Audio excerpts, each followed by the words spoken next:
Hey guys, this is Will with Blendor.com. Today we were working on a 2000 to 2006 Nissan Sentra, specifically the rear window regulators. Have a little slider that's very poorly made and it does break quite often. You can see that here. The pieces just separate. So what we've done is we've come up with a couple kits. We have one that is a CNC aluminum, and then we have another one that's a CNC Delrin slider replacement. So rather than having to replace the entire regulator assembly at about $50 a door, for about 15 to 20 bucks depending on which kit you get, you can rebuild your stock regulator, which is much more high quality construction than the aftermarket regulators. And oftentimes the aftermarket regulators don't have the proper electrical connectors, so you have to rewire those. So to do this repair, it's pretty simple. The hardest thing is going to be getting this old slider out. Now, a lot of people who have already purchased this kit have come back to me and said, the easiest way to do that is just to grab these channels here and kind of bend them open, and then the sliders will be able to come out, and then when you're done putting the new one in, you just bend them back closed. And that's perfectly fine. It's not the way I'm going to show it today, just because I'm a little bit more of a perfectionist. That'll work for longer than the vehicle will last. But today we're going to be drilling it out and replacing it with a rivet. So I've already done the drilling for the sake of time. But essentially you'd get a 3/16 inch drill bit, and you would drill it right on the back here. You can see there's the little divot, if it'll focus. And you essentially drill right in that divot, and that acts as a pilot punch for you to drill right through. And when you're done, you'll end up with something like this. You got a hole through it. Another method that I did when I repaired my wife's car was to just come on the other side, and you can see that divot there, and you can take something like a hex socket or any kind of flat punch, and you basically just put that against there, and you hammer it flat with a hammer, which I'll actually do right now for the sake of example. So give me 10 seconds and I'll hammer this thing flat. I like to put it against cement or against a block of hardwood.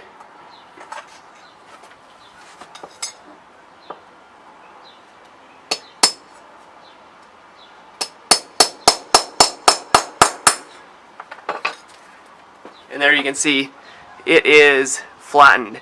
And so now your slider will go right through that very easily. So that's the third method. In our example case, we do have it flattened on one side and drilled on the other side. We'll get to why I like the drilling better. It does make for a little bit of a cleaner repair. So once you've hammered that out, you can basically just slide these old broken sliders right out the end, and they will be in two pieces. Then for the, we'll start with the aluminum kit. You'll open that kit up. It'll come with the two split sliders, the screws, a packet of grease, and a small hex key that fits it. So this is pretty simple. The first thing you're going to do is you're going to open that packet of grease and liberally apply it inside of that section that presses onto or slides onto this arm here. And that basically just fills it up so that for the next 10 years or however long you have the car, it will be adequately lubricated. After that's done, you just slide one screw through each side here and place the two halves together, match the screws up, and then I like to start the screws by hand, each one, and then that will allow us to, once those are started, you can expand it out. And then if you come down here onto the regulator, you can just slide those over. I'm a little bit too far closed. You want them just barely started. Slide that over, close it, and then start tightening them down. So now you can see it is actually on the block. So we'll grab our hex key and just tighten those all the way down and send them home. And I actually did make a slight mistake, and I have this slider on the wrong direction. So this is a good time to note that the slider does go on with the raised part facing out on this channel. It won't assemble the other way, and that is facing down on this assembly. So that was part of the reason I thought I had it too close together, is because the hole is actually bigger on that side. So then we'll just tighten that down. And a little bit of blue Loctite on these is advisable. It will keep it from vibrating loose. The chances of it coming loose is pretty small, but now that we have that on, you can see it has full range of motion. And the nice thing about this is it's not requiring a press fit. So this won't come off unless you unscrew those screws there. And then you take your regulator, or your regulator slider channel, and you just go ahead and slide that right on to your block. And sometimes they catch a little bit depending on how well you got that bump taken care of. But there she is. Now that's totally fixed. So what I'm going to do now is tighten this down a little bit more, and then I'll show you how the drill is slightly better in this case. What we're going to do is just finish off these screws, get them nice and tight so we don't have issues in the future.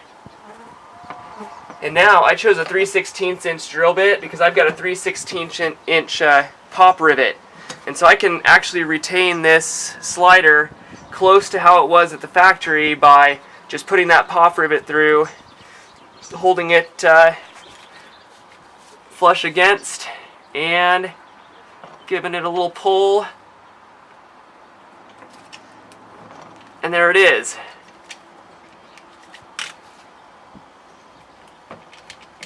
So you can see that we popped it, that now we have a nice little retaining block there, so the slider can slide all the way over here and it does stop.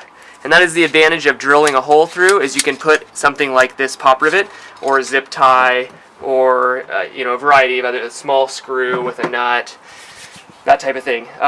So we'll put this one out of the way for now, and then we'll go on to the plastic kit. The plastic kit is even simpler. The nice thing about these is they are CNC machined, and so rather than it being the factory ones had a weak part in the molding where the hot plastic basically came together, and it's called a knit line, and it wasn't able to have a lot of strength right there.